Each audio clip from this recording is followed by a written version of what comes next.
देखो बेटा, ये भी क्वेश्चन बहुत अच्छा है। इसमें कुमार मित्तल साहब कह रहे हैं कि एक आपके पास रफ सरफेस है, इस पे एक आपके पास कार है जो कि 1500 केजी की है, यानी कार का जो वजन है वो 1500 केजी की सरफेस रफ है।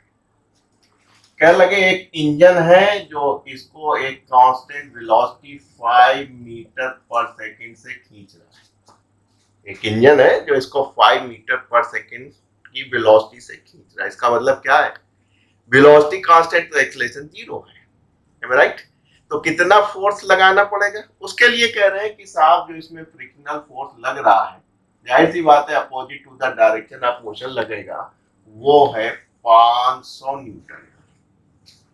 तो आपको क्लियर हो गई कि भाई साहब क्योंकि वेलोसिटी आपकी कांस्टेंट है, एक्सेलरेशन जीरो है, तो आपको कितना फोर्स की जरूरत पड़ेगी? जितना आपका फ्रिक्शनल फोर्स है इतना ही आप इधर फोर्स लगा देंगे, फट से जो है आप चलने लगेंगे। बस काम बन गया आपका। क्या लगे कितनी पावर एक्सपेंड करनी पड़ेगी इस इंजन को जो इस कार को खींच रहा है 5 मीटर पर सेकेंड की कांस्टेंट वेलोसिटी से। तो आपने कहा very simple, P is equal to F dot B.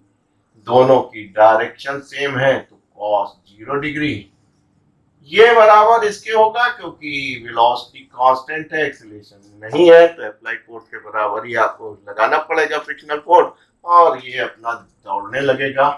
ये हो जाएगा 250 वाट, या इसको हम इधर ले आए 3 घर, 10⁻³ वाट, या आप कह देंगे 2.5 किलो। सर ने इस सवाल में थोड़ा सा ट्विस्ट किया। क्या लगे यार ये तो ओरिजेंटल थी, प्लेन थी और लेवल रोड थी, उस पर चल रहे। कह लगे अब अगर इंक्लाइंट होता, यही चीज यही सिस्टम इंक्लाइंट होता तो क्या होता? कैन एंगल बताओ। कैन एंगल नहीं बताएंगे तो क्या बताएंगे? कैन साहब ग्रेडियंट बताते हैं। ग्रेडियंट क्या है? 1/10। इसका मतलब ये हुआ बेटा, समझ लीजिए ग्रेडियंट का मतलब है कि जब आप 10 टाइम यहाँ चलेंगे तो एक टाइम आप ऊंचा हो जाएंगे, यानी कि ये 1 है। अब कुछ भी हो सकता है, यूनिट ऑफ सेफ रेशियो है। 1 किलोमीटर ऊंचा हो सकता है, 10 किलोमीटर आप अगर किसी इंक्लाइन पे चलते हैं तो, या 1 मीटर ऊंचा हो सकता है अगर 10 मीटर आप चलते हैं। तो आपने कहा चलिए कोई बात नहीं, हमको मालूम हो गया ये 10 × 1 का दिया गया। होगा क्या? कार यही है, सरफेस यही है, और तो ऐसे सूरत हाल में दिख रहा बेटा, कट तो नहीं रहा, नहीं, ये हो जाएगा राइट। इसमें क्या हो जाएगा बेटा? एम जी, धरती माता इसको खींचेंगी। अगर हम इसको कैपिटल एम मान लें, जो कि कैपिटल एम किसके बराबर है? 1500 ग्राम के बाद, तो एम जी यहाँ लगेगा। इसके दो कंपोनेंट हो जाएंगे क्योंकि आप जानते हैं ये वेक्टर है बेटा। क्या क्या हो जाएगा? एक ये अगर ये एंगल थीटा है, ज्योमेट्री से आप जानते हैं ये थीटा हो जाएगा। इसका मतलब है कि जो एम जी था यहाँ पे नल एंड वाइड हो रहा था, यहाँ पे भी लग रहा था। ये देखिए ये एम जी लग रहा था यहाँ से, और नॉर्मल रिएक्शन लग रहा था। क्योंकि आप देख रहे हैं कि ना एम जी ये लग रहा है, ये नीचे नहीं जा रहा है, ये उतना ही इक्वल अपोजिट लगा रहा है, तो नल एंड वाइड हो गया, काम बन गया। यहाँ अलग हो गया इंक्लाइन। तो ये थीटा है तो ये हो जाएगा एम जी कॉस थीटा, और ये एम जी साइन थीटा हो गया, राइट? तो ये वाला भी यहाँ पे तो कुछ नहीं हुआ, ये आपका नॉर्मल रिएक्शन सरफेस लगाएगी, राइट? दिख रहा है। तो ये वाला जो है ये भी नीचे खींचेगा। तो अगर आपको 5 मीटर पर सेकंड की वेलोसिटी से ऊपर भी ले जाना है तो आपके यहाँ दो फोर्स लगाने पड़ेंगे। कौन कौन सा? एक तो जब ऊपर जा रहे हैं तो एक तो ये फ्रिक्शनल फोर्स हो गया, सरफेस सेम है तो फ्रिक्शनल फोर्स कितना लगेगा बेटा? 500 ही न्यूटन का लगेगा इस पे। बाकी सिस्टम सेम है। साथ में जब एंगल आ गया तो क्या हो गया? एम जी ग्रेविटेशनल का एम जी साइन थीटा भी इसको पीछे की तरफ खींचने लगा। तो अब जो एफ की जरूरत पड़ेगी वो आपकी क्या होगी?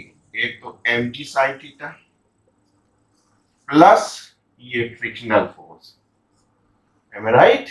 काम बन गया, काम बन गया आपका। क्या? एम 1500 इसको लिख लेते हैं 9.8।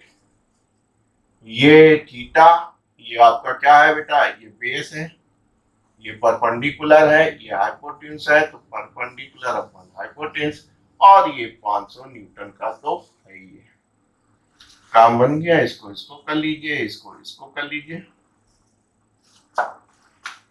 15 अट्ठे 120, 15 नविया 135, राइट।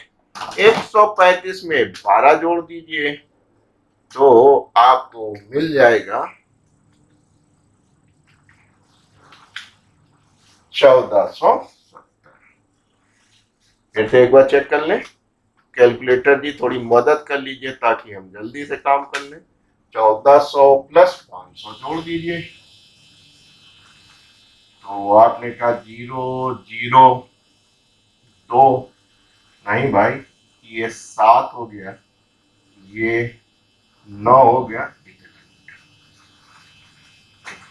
पावर निकालनी थी तो पावर आपने कहा भाई साहब F इंटू वी दोनों सेम डायरेक्शन में है, तो ये वाला स्टेप खा गए, cos 0 कर दिया, 1970 गुणे 5 कर दिया, 1970 प्लस 5 कर दिया, सॉरी गुणे 5 कर दिया, तो आपका आ गया 9850 वाट। 3 घर इधर ले आइए, तो 9.85 किलो वाट। ठीक है, तो अगर इस पे चलाएंगे तो कितना आ रहा है, पावर की जरूरत है 2.5 किलोवाट की। इस पे इंक्लाइंट ले गए कब, ग्रेडियंट 1 इंटू 10, तो कितना हो गया 9.85।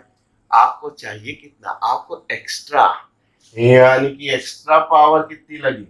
अगर हम इसको पी डैश कह दें तो आप कह सकते हैं कि जो एक्स्ट्रा पावर नीडेड है, एक्स्ट्रा पावर नीडेड है वो पी डैश माइनस पी हो गया, 9.85 माइनस 2.50, ये आपका 5 हो गया, ये आपका क्या हो गया, 8 में से 5 गए 3 गया, 7 में से 9 में से 2 गए 7, यानी कि एक्स्ट्रा पावर आपको 7.32 किलोवाट की लगेगी।